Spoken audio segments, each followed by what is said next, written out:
with everything Donald Trump has done, because everything he's done is what he said he was going to do. And there's not a shred of polling evidence. There's not a shred of polling evidence. He's at historic numbers among his own people. And there's a narrative that's, this has been the fantasy of Democrats for 6 months. Oh, they're going to regret it. They're going to, buyer's remorse. It's not true. What's happening, everybody? Welcome to yesterday's news channel, where we watch CNN so you don't have to. Last week, Scott Jennings stepped into the arena with Casey Hunt on CNN. And look, given his experience dealing with lunatics, he was more than prepared for their nonsense. But it's a good thing he was, so that's exactly what he got.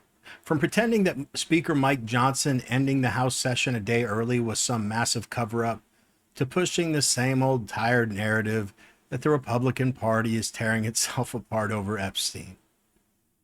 These CNN folks are something else. Anyway, let's watch Scott Jennings dismantle every made-up scandal with the truth about Trump's support, Republican unity, and what's actually happening.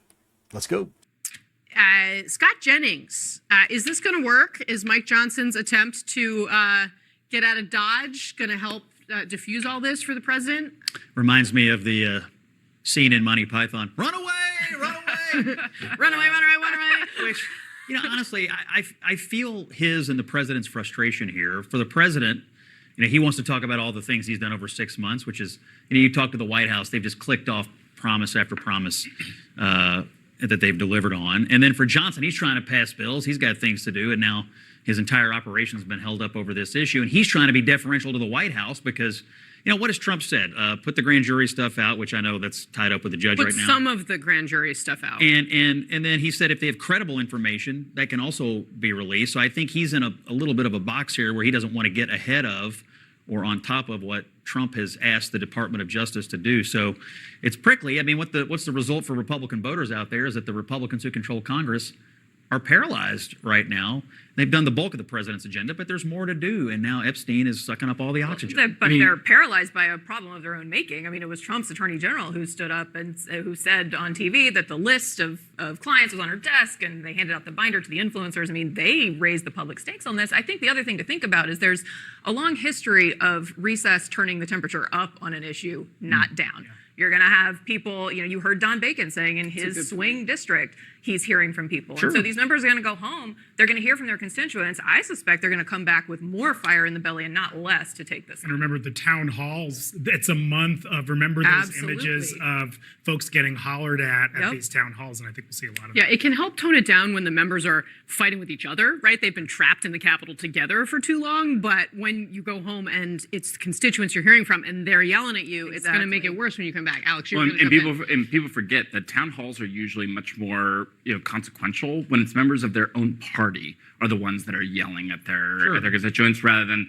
and this is a case where you're going to have the base, the Republican Party, yelling at Republicans. And remember, though, the base, they might yell at the Republican members of Congress. They are not, in my opinion, yelling at or angry with Trump. If you look at the polling right now, he continues to rise, even since the beginning of this Epstein, tempest. He's going up with his own base, so they're largely happy with the president and the things he's done. So the members of Congress may catch the brunt of the frustration. I guess we'll see what happens in the courts over the next 6 weeks. Maybe something will happen that will relieve the pressure. Yeah, I mean, I take your point on the one hand, Scott, but when we heard sound, when we went to that when CNN's Tony O'Sullivan went to that Turning Point USA conference, I mean, he came back with, people saying, well, Trump has turned into the deep state. I mean, I think this could... I was there. I was in Tampa. Listen, it's two things can be true at the same time. You can have frustration over an issue, but at the same time, be enormously happy with everything Donald Trump has done because everything he's done is what he said he was going to do. And there's not a shred of polling evidence. There's not a shred of polling evidence. He's at historic numbers among his own people. And there's a narrative that's, this has been the fantasy of Democrats for 6 months. Oh, they're going to regret it. They're going to, buyer's remorse. It's not true. They love the president, and they love him even more today than they did a few weeks ago. But it's also true that the unshakable, rock-solid nature of his base has been the thing that has been the foundation of his political success through turbulent moments when people were saying, oh, this is the end of Donald Trump. It was the fact that his base was absolutely unmoved by any argument against him. And that's just not the case here. You've got the tip of the MAGA spear on Twitter calling him out. And you and I read the same polling. Saying that he's not, I agree with you that the polling, right now Does not look like it's taking the hit. I think this is a different moment for Trump, though, because you see leadership, vocal leadership in the MAGA movement calling him out directly in a way that they never have the entire time he's been on the national stage. And I think that's different. That is different. It strikes me as different for all, because you said, well, this has been their dream for the last 6 months. I mean, it's been Democrats' dream for the last 10 years that, like, oh, everyone's going to, he's insulted John McCain, right? That was back in 2015. Nothing happened. Nothing has gotten to the base. You just the base in Trump. You just raised the key point. Democrats didn't care about this until 5 minutes ago. They did nothing.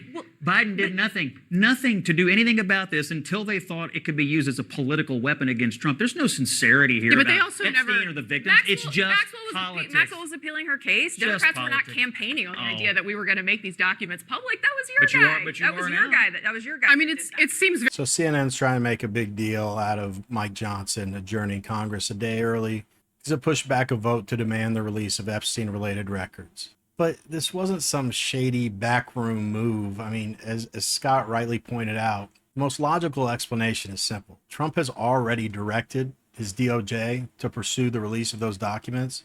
There's no need for political theater when the administration's already acting.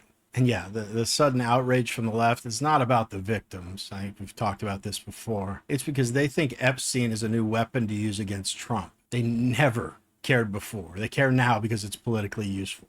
Let's be honest, most Republican voters aren't losing sleep over this. They're more focused on inflation, border security, and restoring sanity to the country. So I know within the Republican Party, there's a broad spectrum of feelings on what's going on with Epstein. You guys have heard my thoughts on it. We can't let the media capitalize on a crisis where there isn't one, because all it's doing is distracting from the progress that's being made. Back to it. Was this great timing? No, I didn't love it. But you know what?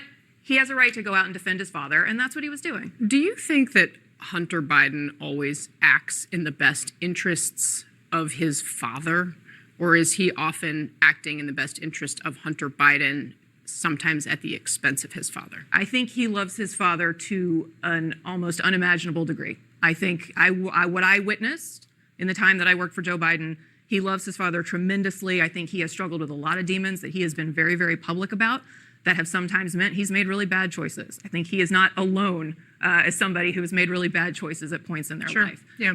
But the relationship that I saw between the two of them was one of intense love going both directions. Sometimes people make mistakes, but I think that he always wanted what was best for Joe Biden. I think that he couldn't always do what was best for Joe Biden because he was struggling with his own demons. But I think he always wanted what was best for Joe Biden. No question in my mind. All right, Scott, your turn. You've been waiting patiently. You said he's not alone in making bad decisions. I agree, but he is almost singularly alone in being able to make a pantheon of bad decisions and then have his father completely wipe away any responsibility. You said, I think that the Biden family often has trouble telling Hunter no. These are good parenting advice. Sometimes it's okay to tell your children no. And what they did with Hunter Biden, apparently for his entire life, is never say no. And then in the final acts of a presidency, wipe away any responsibility for his personal bad decisions, for corruption, for whatever he has done over the last decade. This political party has a 28% approval rating, and now you have this foul-mouthed person out trying to explain what happened with the last Democratic president. You call it bad timing, and that nobody wants to talk about it. To me, Alex's book and everything that's come out about how the Bidens operated as a family is the real constitutional crisis. And recalibrating this conversation, absolutely, because we can't just forget what was done. This was politically litigated in 2024. This is where this argument that you're making falls really flat to me. The country saw it.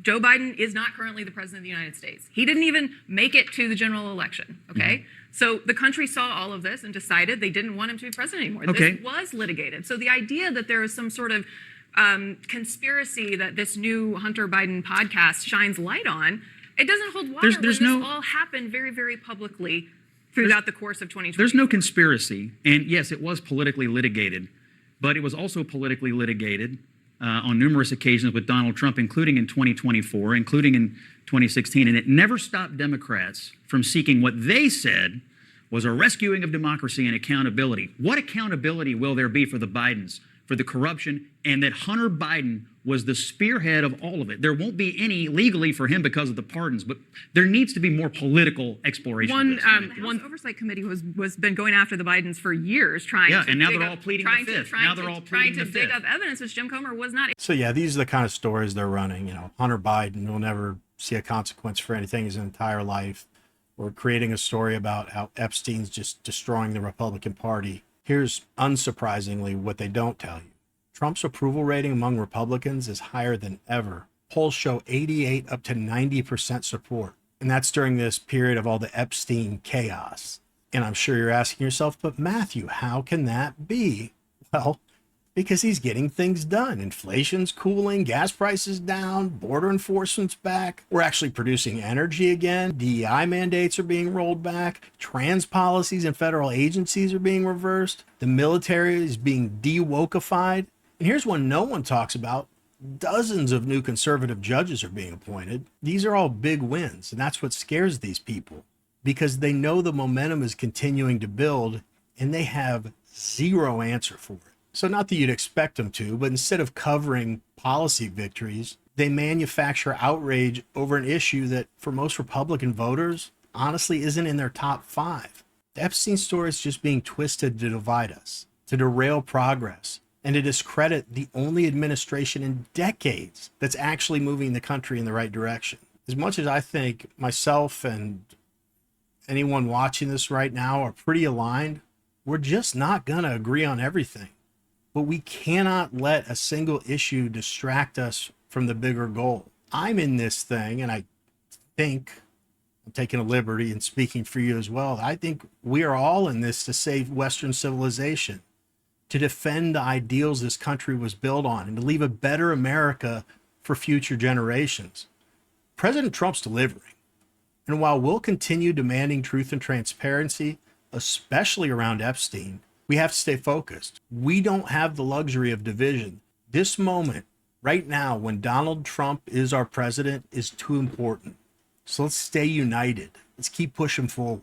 What do you guys think? Do you agree with me? Do you think the media is using the Epstein issue to distract from Donald Trump's successes? Let me know in the comments. Anyway, that's it for this video. Yesterday, I rambled for a while about the fact that I started a second channel. You should see it on the screen. It's called The Dispatch Wire. Basically, my videos have been getting ripped off. I've found 4 channels now posting my videos, but just filtering my voice through like an AI voiceover and changing the words around. And some of their videos were getting more views than mine. So I don't know what that says about me, but even though I can't stand AI voiceover channels, I figure if anybody's going to make money off of my work on an AI channel, it should be me. So that's what that is. It would really help support this channel if you'd subscribe to the Dispatch Wire so I can get it monetized and get some revenue coming in from that channel. It'll only benefit yesterday's news channel. Also, I've put Amazon affiliate links in my description. One other way that you can really support the channel is anytime you're shopping on Amazon, just click on one of my affiliate links to do your shopping on whatever product and then go on with whatever you're going to do. But just by clicking that, I get a small commission off of everything purchased through my affiliate link, even if it's not that product. That's a super easy way that you could help me that I would be unbelievably grateful for. So support the channel, do all the things, subscribe to the Dispatch Wire, and think of yesterday's news channel every time you're shopping on Amazon. Otherwise, as always, I really, really appreciate each and every one of you. I know your time's valuable, and it means a lot that you take a couple minutes out of your day to watch my videos. I never take it for granted. Never forget Jesus loves you. See you guys.